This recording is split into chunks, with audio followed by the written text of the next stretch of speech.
Thank you.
speakers. Yeah.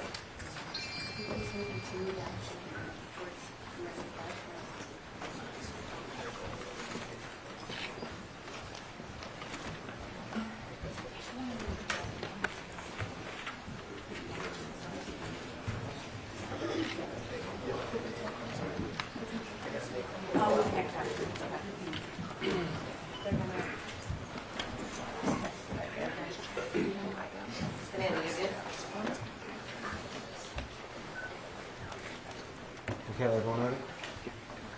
Everyone set? Good. Well, good afternoon, everybody. Again, I'm Providence Mayor Brett Smiley. In a few moments, we will hear from Rhode Island Governor Dan McKee, Providence Police Chief Colonel Oscar Perez, and then Ted Dock, Special Agent in Charge from the FBI. I'm going to start with a brief update and then just to let folks know about the work that we continue to do to reassure residents in Providence that they're safe in their community, and we are grateful for all of the assistance that we have continued to receive. As we announced last night, we would be providing enhanced police coverage throughout the Brown community, throughout the East Side, and really throughout the city of Providence. And what residents and neighbors saw today was exactly that. There was specific enhanced coverage in Fox Point, Wayland Square, on Thayer Street, and on Hope Street, which are the commercial districts in the area. And I want to express the city's profound gratitude to the following departments who provided mutual assistance and additional coverage today. First and foremost, the Rhode Island State Police have been excellent partners, and I'm grateful for the governor of making sure that those resources are available to us here in Providence. But we were also assisted today by friends from neighboring communities here in Rhode Island, which is a terrific way in which our colleagues from throughout Rhode Island have been assisting. Today we had extra help from North Kingstown, North Providence, East Providence, Central Falls, and Pawtucket. Many other communities have offered to help, and we expect to take that help in the days to come. But through that mutual assistance of our neighboring communities, we were able to provide that additional coverage. Secondly, we were able to provide coverage to our schools today. We did have school here in Providence. I'm glad we had school today in Providence. We'll have school tomorrow in Providence. This is the last week of the semester, and it's important for kids to be in school, and so we're encouraging parents to do what's right for their family. We understand that there are probably difficult conversations happening at the kitchen table right now, but if you're comfortable, you should send your kid to school. Providence Public Schools are open, and we have police coverage at drop-off and pickup times to provide that extra sense of safety and security for our families. I spent the morning out at our schools too in the neighborhood to be there for our parents, and they certainly were glad to see an officer helping out. And so, as we've said many times, but it's important to continue to say we're so grateful for the tireless effort of law enforcement, not just to assist with the investigation, but to help all of us feel safe in our home. At this time, I'm going to turn the mic over to our Governor Dan McKee. Thanks, Mayor. And just like all of us, we want to see the individual that pulled the trigger on these young kids identified, apprehended, and brought to justice. I can tell you from the state level, we're continuing to coordinate our state police and instructed the colonel to make sure that all the resources that are available are being employed through the direction of the mayor, but that partnership is incredibly important. I also know that the schools are not only being impacted on the higher education in Providence and also the K through 12, but I also have heard and have been in contact with our Commissioner of Higher Education, Shannon Gilkey, along with our Commissioner of K through 12, Henela Infante Green, to make sure that we are reassessing all safety issues in all our schools in the state of Rhode Island, and more to come on that.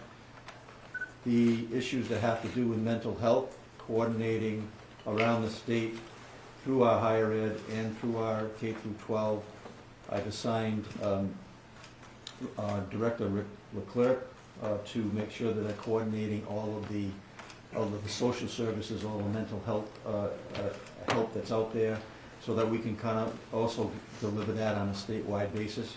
I was at Family Services Rhode Island today on Hope Street, and just seeing what they're doing, and it's being duplicated all around the state of Rhode Island. So I think it's important that we do everything we can out of the governor's office to support what's happening at Brown, the community of Brown, Providence, but also knowing that this is impacting on a statewide basis. So we're deploying that efforts to make the effort to let people know that we want to do everything we can so they can be safe and feel safe. And then finally, we want to make sure that all Rhode Islanders know that everything that is physically possible is being done, and partnering in with our federal, the FBI, our state, law enforcement, and also the local law enforcement to bring an individual and identify and bring that person to justice.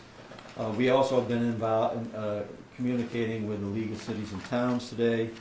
Through Randy Rossi, they've sent out a message to deploy their vehicles, their police vehicles, at the beginning of the school day, at the end of the school day, all around the state of Rhode Island to, again, show that we're serious about having people and the families feel safe, and that everything that's being done to make sure that that happens on a statewide basis, because this has become a statewide issue that is being impacted families and people throughout the state of Rhode Island. Mayor? Now we'll hear from Colonel Oscar Chris. Thank you, Mayor. Thank you all for being here again. Here we are once again to provide you some of the highlights and the progress that the Providence Police Department, along with several agencies, have gotten together and stepped up to come up to this. I want to remind you that this is a very active investigation, very complex investigation, and it's the dedicated work of the men and women of the Providence Police Department, the Detective Division, the Community Response Team, the Special Response Team. It's all hands on deck. And on top of it all, you have the state police who's assisting us, and every other federal partner that has been in this building for several hours. And I want to commend and applaud them for the work that they have done. And that includes the FBI, HSI, ATF, the IRS, the marshals, and several other agencies, analysts that are here. So it's pretty active, because we want to make sure, as the governor stated, as the mayor stated, to make sure that we identify this individual and bring him to justice. Our work that initiated today and continues to initiate for a while since it started. We're at the 49th hour, and there's no one that wants to put this individual in handcuffs than us. So this has brought us to a new lead, which I momentarily will be able to provide you with. That's going to include video of this individual as well as photos of this individual. We're asking the public for assistance to be able to identify this individual. The photos that I will be able to show you are coming from the area of Hope Street near Benevolent and Manning.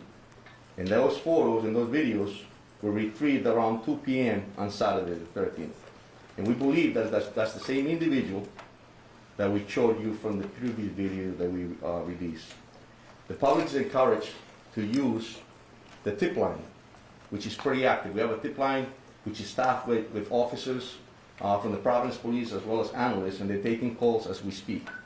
And we want the public to use that information that they have that may be beneficial to this investigation. They need to call 401-272-3121 +0. I was going to direct you in order to provide the tips that you are providing to us. As well, you can access the FBI website at fbi.gov/Brown University shooting. Please, I'm going to ask you all to follow our channels to stay appraised of what's going on and to stay accurate. There's a lot of channels and a lot of stuff that's going out there that's circulating the wrong info. And I told you when I first met you that there's appropriate info, there's accurate info, and it's going to come from us. So I please and plead with you that you access those type of channels. Again, we're asking for the public assistance in identifying this individual that we're about to show you, and we'll release this video on Twitter, and our Twitter account momentarily. I'm going to turn to the video behind us. I'll be able to show you in 2 seconds. Officer Mangan, if you can just activate put the videos up. So this is the first video that we're showing you. This is the individual walking. It's on the sidewalk of Benevolent.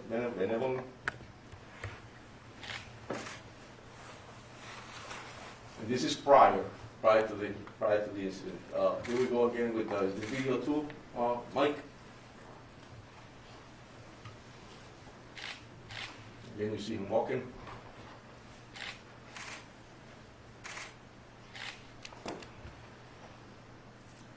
Go on to the third video.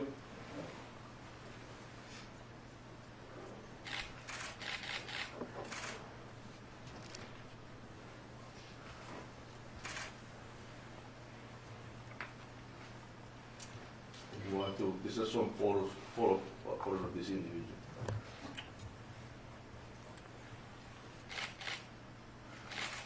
And they will all be time stamped.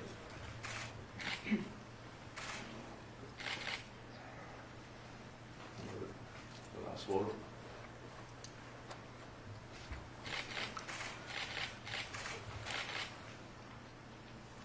Thank you. So we'll be providing this as well, and I ask you all to please make sure you all put them up, and then anybody in the public that has any info about this individual, we ask that you call our tip line, and we'll also have the numbers in the website listed. Thank you, Colonel. The last speaker today will be Special Agent in Charge from the FBI, Ted Dox. Thank you, Mayor. Hey, good evening, everyone. My name is Ted Dox. I'm the Special Agent in Charge of FBI Boston. We know there's a lot of public concern about the horrific mass shooting at Brown University on Saturday, and rightfully so. I can assure you that law enforcement team standing before you today has been working around the clock, 24/7, to ensure justice is fully served. While we mourn the devastating loss of the victims and those who were critically injured, the FBI and its partners are dedicated to honoring their memory through a meticulous investigation.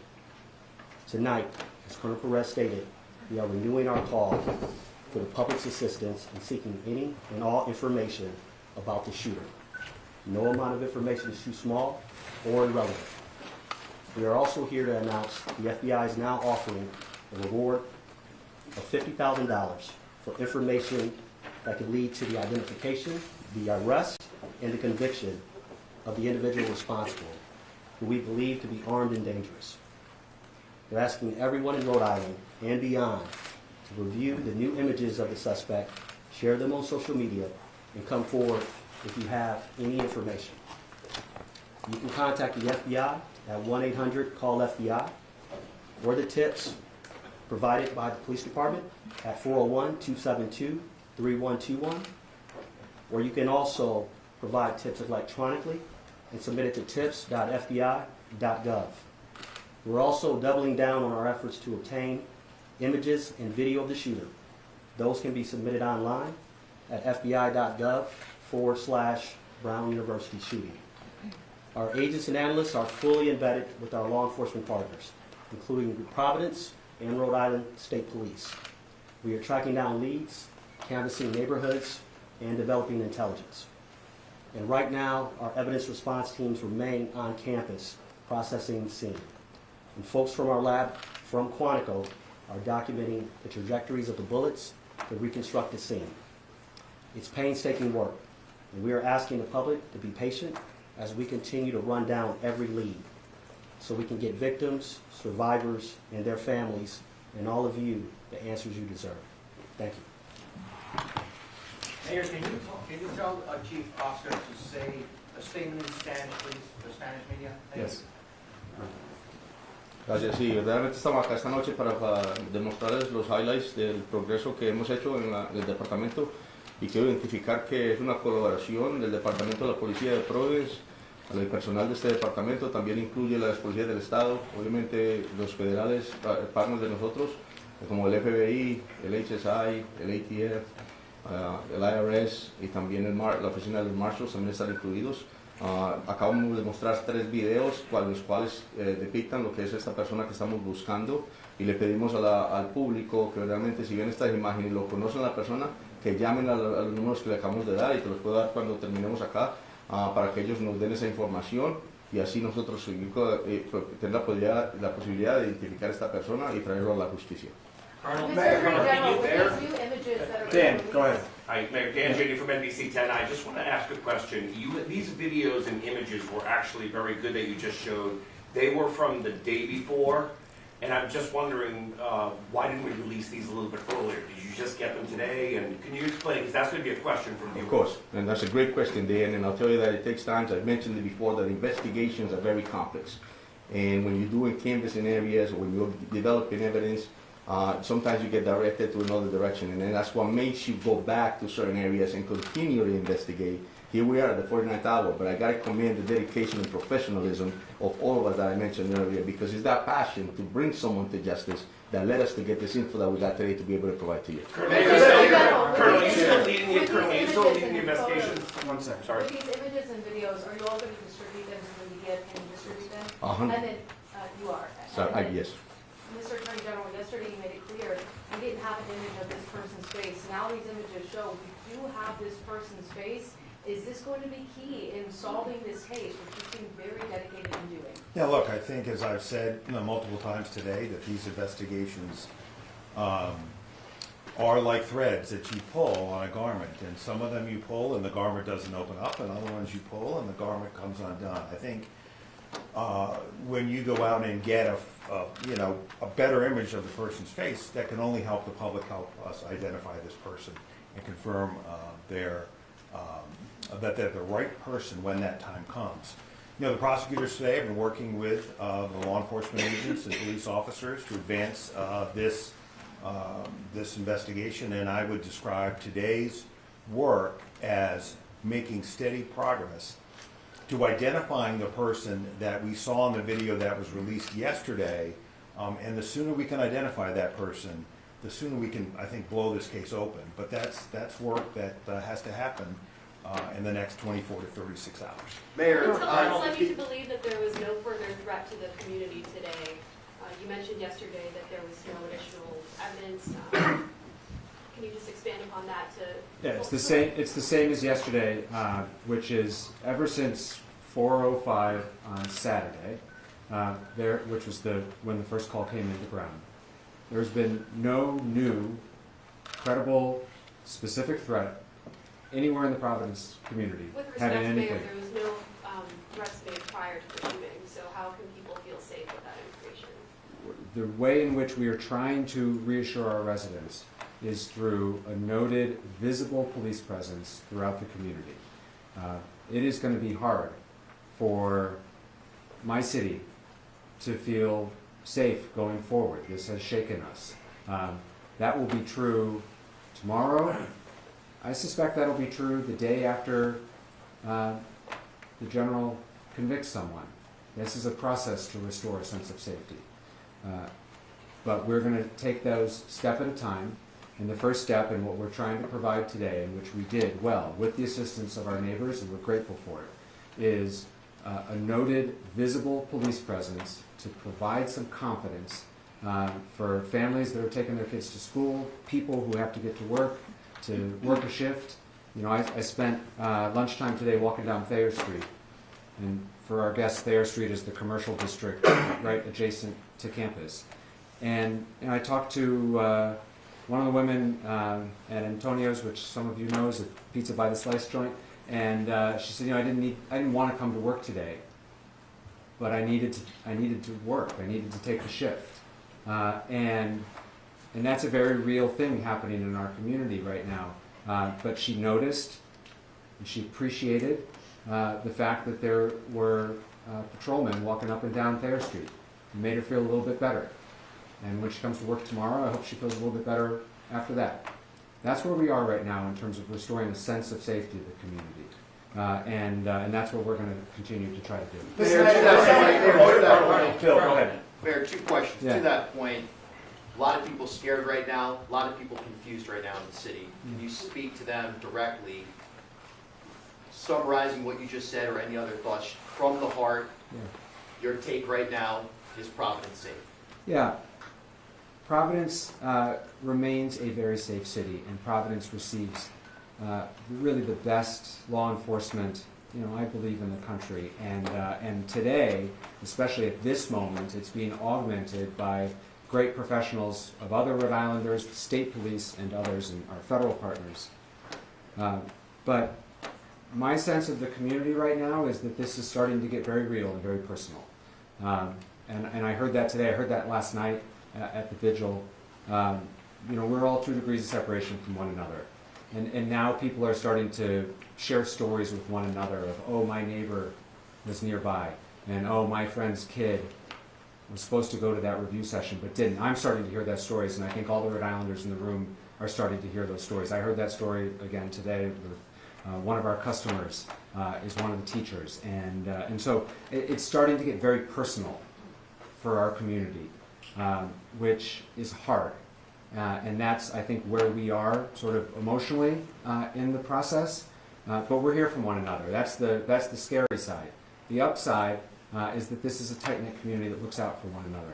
The governor was there. All the officials who were up here with me tonight were with us at Lippert Park last night. It was 10 degrees. It was loosely organized, and yet hundreds of people came out because they wanted to be with one another. They were hugging their neighbors, they were crying, and they were offering each other support. So this community will heal from this. We will move forward. But that doesn't make light of, and I'm certainly not making light of, the fear and anxiety that persists. But the only way we're going to move forward through it is one step at a time, and today's one of those steps. Colonel, Yeah. do you have any idea what kind of firearm was used in this shooting? And do you know how many rounds were fired? Do you have any details of that nature? It was several rounds. It was a small caliber, actually 9mm firearm was used. And it was several rounds into it. And obviously, as we all know, the casualties and the injured people, it's just terrible. So, yes. Colonel, I have two questions. Who's the lead investigator on this now? And secondly, what do you believe that a person of interest was doing in that video and those pictures that you obtained? Yeah, so the first question, lead is, obviously we're taking the lead, but Okay. we couldn't do this job without the assistance, as I mentioned, collaboration of all the different agencies and municipalities. Okay. This is a team effort. This is important to us. As the mayor stated, it has shocked the city, and a lot of people are concerned. So this is an effort to put handcuffs on somebody, and it takes a whole team to do that. My second question is, what do you think he was doing? Was he staking out the area? Because this was the day before the shootings, correct? Correct. And so, What do you think he was doing?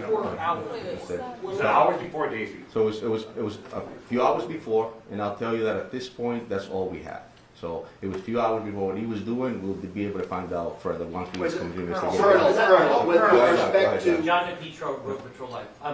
Can you talk about, is it unusual to change the direction of an investigation as it's going on? That's a great question, John. I think that, all detectives throughout this nation and in the world understand that when you're investigating a case, it takes different paths. You start somewhere, you start here, and all of a sudden something else pops off and you're going in a different direction. And that's what happens, it's conflicts. And at the end of the day, you have to investigate, you have to pull every rock, you have to look at every video, you have to examine evidence, you have to check ballistics. It just takes a lot of work. You have to interview witnesses, and sometimes that takes you to a whole different path. And as a police officer and a detective, you have to make sure that you don't get into that tunnel vision in order to be able to get right answers. So yeah, they do change. Go ahead. Are you concerned that the more time passes, it'll be harder to make an arrest? I'll tell you, It's been a couple days. every minute counts. Every minute counts, but what doesn't stop is the dedication and professionalism of this department as well as our partners. Providence has gotten allowed. Do you have any reason to believe that any of the victims, whether the victims who died or the others, were targeted by this shooter, or that he was just shooting randomly indiscriminately? That's all part of the investigation, Steph. Yeah, so we'll continue to investigate And then further. you also explained the FBI today was searching in the bushes and kicking around the snow, or like moving the snow on Waterman Street. We have known since Saturday that the potential suspect walked down Waterman Street. It was in the first video. Why would you be now looking in the bushes for something on Waterman Street 2 days later after it had snowed? So I just answered John the same question on how investigations, they turn and lead you in a different direction. We might have used all our energies in the first few days to investigate something, and here we are now heading back to that same place to continue to investigate, and that's why you saw that, because the investigations change on a daily basis. Colonel, the travel of the 911 call or emergency calls that came in, when the first 911 calls to come in, were those dispatched by Brown University Police or Providence Police? It was dispatched by the 911 center, and yes, we responded immediately within minutes. You saw the Providence Police cruiser pulling up. So Providence has been an investigator on this from the beginning? That's correct. Have you received any leads or indication on whether this was personally motivated, political, or otherwise? Are there any threats to Brown that they've turned over that would give us an indication of why this might have happened? It's a great question, and that's something that we're all asking ourselves, and we'll continue to investigate to be able to get that answer. Colonel, based on your suspect. Do you have reason to believe that this person is no longer in the community? Because can you continue to try to reassure the public that they are safe, but you also just said that this person you believe is armed and dangerous, so how can both be true? Well, yeah, right, and that's something that's unknown, but like the mayor stated, I'll tell you that we have enhanced enforcement in that area. We have, Steph stated earlier, we have a lot of officers in the area, so in that sense, it's going to be safe. But however, as well, I just want to remind the community that our priority in law enforcement and in the city is to keep our constituents safe, keep them informed, and to keep them committed, to understand that we're a professional, we're dedicated, we're going to put somebody in handcuffs, and we're going to continue to do this job. So But do you have reason to believe that they are no longer in this community, this that's person? something that we're continuing to investigate. Just real quick, Tom Quinlan, WPRO. On the trajectory of where this guy went from the videos that you saw, where is the last place that you would, you have a clear video of seeing him? Is it like, are you still getting video from houses in that area? And, you know, Colonel Weaver, just real quick, in terms of the state's response, how much enforced patrol, we know about the enforced patrol in Providence, but are you putting throughout the state to keep the highways, you know, keep an eye on the highways? We have increased our patrols throughout the state, and we will respond accordingly to any requests for additional assistance. This is a collaborative effort, not only from our uniform division, but also our detective bureau is embedded here with Providence and our federal partners, and we will not stop until we find out who the suspect is and bring them to justice. Question for you said that the video was taken hours before. Can you talk about how? I just want to clarify something because it seems that we're a little confused as far as the video itself says 2 p.m. It was the day off, 2 hours prior. So where? 2 p.m. So where's based on the picture pictures. you actually have video Let from? me just finish with that. Go ahead. Thanks, Tim.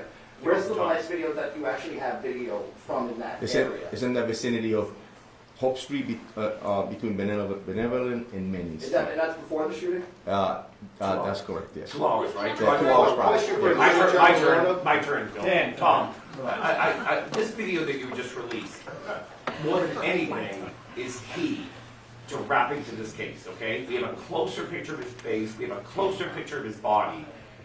Based on that and witness interviews, do you have a new description of the person of interest now? Because he looked like a guy just walking around, you know, the neighborhood. Is there a new description you can give us of? There is, and it will be on that poster that we're going to be releasing on the images, and the height, weight, and things of that nature are all posted on that. You think he lives in the area? It's something that we're investigating there. Dime.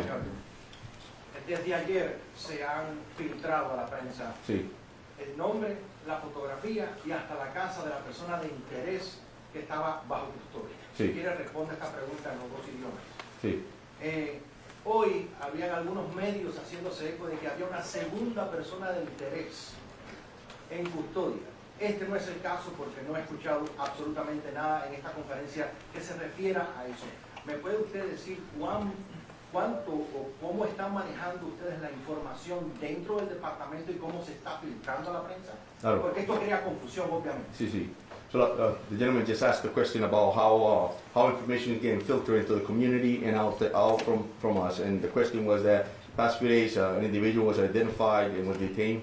And he was a person of interest. We had him here. He's asking, how does that get out to the media? How does that happen? My answer to that is I have no control over what's being released or circulated in the media. Speculations that occur. What we can control is what we give you here. And as I was speaking earlier, that's why it's important for you to get the information from us. So, mi respuesta te hago, lo que pasa es que no me doy cuenta cómo se filtra esa información al medio de comunicación. Es importante que la comunicación venga de nosotros y no de otras partes. Es muy importantísimo porque ustedes a circular en otros momentos van a especular. Ahora, he also asked, a second question that he asked was that there was information out there that we had a person in custody of interest, a second person.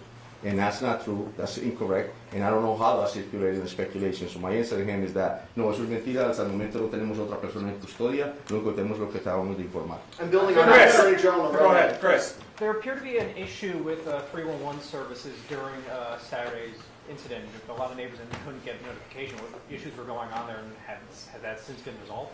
Yeah, so residents in the city of Providence were notified in multiple ways, and certainly through all of your outlets, all official City of Providence social media outlets, Twitter, Facebook, Instagram, and we pushed out a 311 notice. If you are not, the 311 notification system in the City of Providence, you have to sign up for it in order to receive it. And so 311 notifications did go out. If you are a resident of the City of Providence and you are not receiving 311 notifications, we urge you to please sign up. You can do so at the city's website. 311 notices have continued to go up go out throughout this entire incident, including up as recently as today, this afternoon, to clarify a false report with regard to a report of shots fired, which was found to be unfounded. We sent out a push notification through 311 to reassure people because in this day and age, there's a lot of misinformation. A lot of people are getting reports through non-official channels and are getting anxious as a result of it. And so 311 notifications are working fine, but you have to register for it. And you have to opt in for text messages. If anyone needs assistance for how to sign up for 311, if you are not tech savvy or if you are having problems, you can call the phone number 311, and we have staff available who will help register you. For all of our community, please know that there are always bilingual individuals to take those phone calls. Mr. Attorney General, you were on CNN this morning talking about Colonel. Mr. Attorney General, you were on CNN this morning talking about the person that you spoke, the person of interest from yesterday was here. We have not heard that here today. Can you talk about, is that person of interest still here in the state? Who was he? Was he from Wisconsin? Just, Yeah, I think, as I said last night, for those of you who were here, I thought it was really unfortunate that this person's name was leaked by somebody. Is he clear? Well, let me finish my answer. Was leaked by, excuse me? Why you finish the answer? You just answer this question. No, I haven't finished it No, yet, no, Ronaldo. you always come up with the same So answer. I'm going to finish it. So, the person who was held, it was unfortunate that his name got leaked, because it's one of the reasons why we use words carefully, and detaining someone because they're a person of interest is different from having a person in custody that you're gathering evidence to charge. I mean, that's a place in an investigation that eventually you get to, but we weren't there with this individual. So it's hard to put that name, back in the bottle. He has been cleared. He is not a person of interest any longer. The investigation is now focused in another direction. But I want to clarify something the chief said. That doesn't mean that while part of the team was focused on him, other leads weren't being followed up on. What's critical here is that we reconstruct, and the police know this, our prosecutors are working with them, it's critical that we reconstruct this man's movements, both before and afterwards. And my hope is that we will eventually have that pattern. But when you ask staff why are they looking in particular areas, where he was and what his movements are developing as we obtain additional evidence. So that can't explain why people are looking somewhere today as opposed to 2 days ago. We're learning more about his movements as we gather additional video evidence. And that video evidence has been coming in at a much greater degree than it was 12, 24, 36 hours ago. Why, you ask? Some people were away for the weekend. Some of these places were businesses. So what the team is doing, there are a bunch of teams doing different things. Exploiting electronic evidence, exploiting physical evidence, meaning forensic evidence from the crime scene, canvassing the neighborhoods, and those are the threads that when you pull them, will open this case up. And that has been true over the course of my career, and I'm confident it'll be true again here. General. Yeah, go ahead, Nolan. I'll get out of the way. I appreciate it. And this kind of follows up on what Colonel Perez said about, to the general public to use official Providence Police channels, be it YouTube or whatever. Are we doing a good job here? Is the media doing a good job in the ultimate goal right now of trying to locate this person? Yeah, look, I think part of what's important about these briefings, I give the mayor great credit for doing them, is to help push out information in a case like this to the press and the public to help us solve this crime. That's potentially what it'll take here. Mayor, Mr. Mayor, I want to go back to Brown University. Yeah. Okay? There's been a lot of questions I've heard from a lot of parents today, and it goes back to the question about the alarm and that was installed in 2007. That in an active shooter location, it sends off a notice and tells people what to do. That never went off. I'm wondering, what is Brown's answer? And perhaps even just as important, why isn't Brown here today? As for the decision to activate the Brown alarm, that's a question for Brown. I believe it was asked of the chief of the Brown Police Department the other day. Can you answer it? You'd have to follow up with him. Okay. This is not a decision that the City of Providence or any of the other law enforcement partners that you see behind me can trigger that alarm. I don't know the answer to that. We continue to work very closely with Brown, and it is no lack of support, or there's nothing to read into the fact that they're not here today. Do you have any We concerns we about have Brown? meaningful, we felt like there was meaningful updates to make with respect to the investigation, the video and photos that we shared today. Brown is not a part of those updates, and so we have all of the relevant agencies who are working on this and where we are in this investigation today, and that's why who you see here is here. Do you have any concerns about why Brown didn't have those sirens go off? Have you had those conversations with them? Again, Brown has to answer that question, but it is clear that, and the Colonel mentioned this, and we've talked about it a couple times over the last 2 days, the police response to the initial call was swift, timely. We don't believe there was any, it could not have happened any faster than it did. And so I can't speak to, honestly don't know a lot about their alarm system, and you'd have to ask them about it. But in terms of our response, it was nearly immediately. There's a lot of presence in that area, and Brown PD responded very quickly. In all due respect, we can't ask Brown if they don't show up. Well, you have their contact information, and I would encourage you to reach out. Please, straight back. Maya Evelyn with MS Now. Do you have any update on the victims who are still hospitalized? Have you spoken with any of them or their families? I don't. There's no degrading of their condition, but I don't have the latest status of them. I've not spoken to them since yesterday, although I know other people have, and we're happy to try to get you an update for our next. John. Trump says that Brown is to blame here, saying that the onus of this tragedy is on the school itself.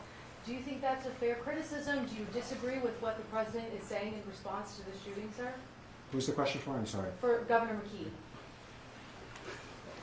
Repeat the question, please. President Donald Trump has said that Brown University is to blame for this shooting and saying it's the school's problem. Is that a fair criticism, or do you disagree with what the president said? I don't think it's fair criticism. Colonel. Can you expand on that, please?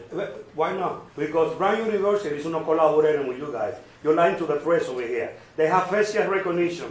We know that because they follow the students, they follow everybody in the neighborhood. Facial recognition. They need to release that data to everybody know who the guy is in video. We got the video Saturday. Why you guys release the video today? I think I answered the question. Listen, Colonel, I have just John, please, just for a second. A couple things. First of all, Brown University and Brown Public Safety, Brown Police Department has been a close collaborator throughout this process. That's not true. I do not accept that criticism. Oh, come on. We know that. Secondly, everyone you see behind us, we've all been working for now 49 hours. We're tired. We're serious about the task at hand. I know all of you have been working very hard, and I suspect all of you are just as tired. The press has been a great partner in pushing out relevant, factual, timely information, and we are grateful for that. This crowd has grown a little bit over the last 48 hours, and I know that people are weary, and so I'm asking, please, for a little bit of patience and grace, and we have been fully transparent. We continue to answer your questions. We will continue to do so. But the best way to inform the public and to ask for their help is for these opportunities to not degrade into baseless accusations, and we will point them out when we hear them. John, go ahead, please. Question to the Colonel. Colonel, we learned, you revealed that the shooter used a 9mm. Now there's a report the shooter yelled something right before his shot came in. Can you tell us what that was? Yeah, it's a part of the investigation. Yeah. Now the only reason I ask that though is, for instance, like with the Unabomber, his brother recognized the writing. So it's possible a friend or family member might recognize if the person said something that was significant. Correct. So that's why you don't, other than the 9mm, is there anything else inside that auditorium that you could tell us? No, that's correct. Listen, like I said earlier, investigations will bring us to evidence that we need to collect in order to be able to prosecute. But he did yell something. With that being said, we're going to continue to collect evidence, and if it leads us to something to that nature that's going to be extremely helpful for us to identify somebody, we'll be the first ones to put it out. Alex. With how much time has elapsed at this point, do you have any evidence that indicates that this person is getting help, or are they a lone wolf in this situation? Yeah, so we'll continue, those are great questions, Alex, and I think that's something for us to continue to investigate. This is active and it's complex, and so that, we may have an answer to that they by themselves, but that's not something that we have ruled out.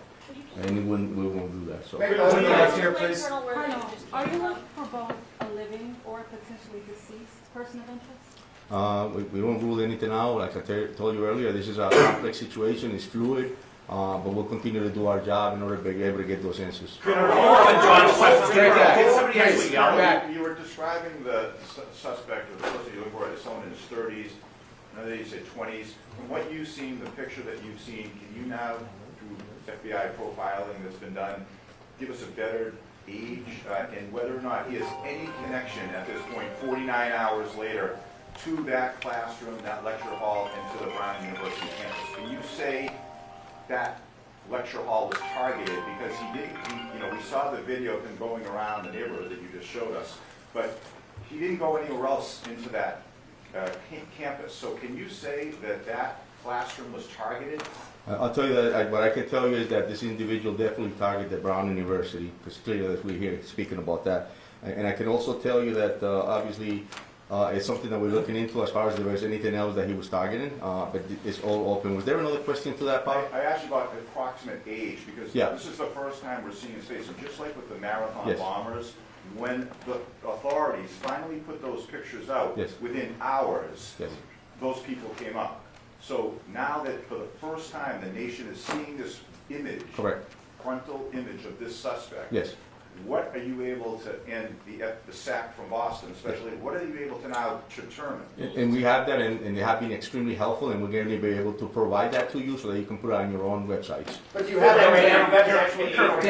Dan's got the last question, and then we're going to wrap it up. All right, I want to ask two questions, if I could, Mayor. To follow up on John's question, did the suspect yell, like has been reported, and there's been some erroneous reporting, but did he yell when he came in the classroom? And how valuable have witness statements been from those who survived? Listen, my heart goes out to the victims, it goes out to the families, and I'll tell you that their cooperation has been extremely helpful. And that, with that being said, we'll continue, and I'm going to respect the fact that, and I hope that they get better, and my heart and soul goes out to them. So. Did he yell though? Did he say something? That's something that we're investigating. We took statements. And Is there any audio from the scene? So any cell phones? There are a lot of cell phones there. Is there any audio? We're gonna wrap it up here. For your planning purposes, we will continue to brief in this location until we say otherwise. We also, unless there's a significant update, we don't expect to brief further today and expect to do this again tomorrow. Obviously, it's subject to change. Please make sure you're on the press list. If you're not, you can see Josh. That's how notice will be made. But for your planning purposes, that's our expectation. Thank you all very much. Yeah.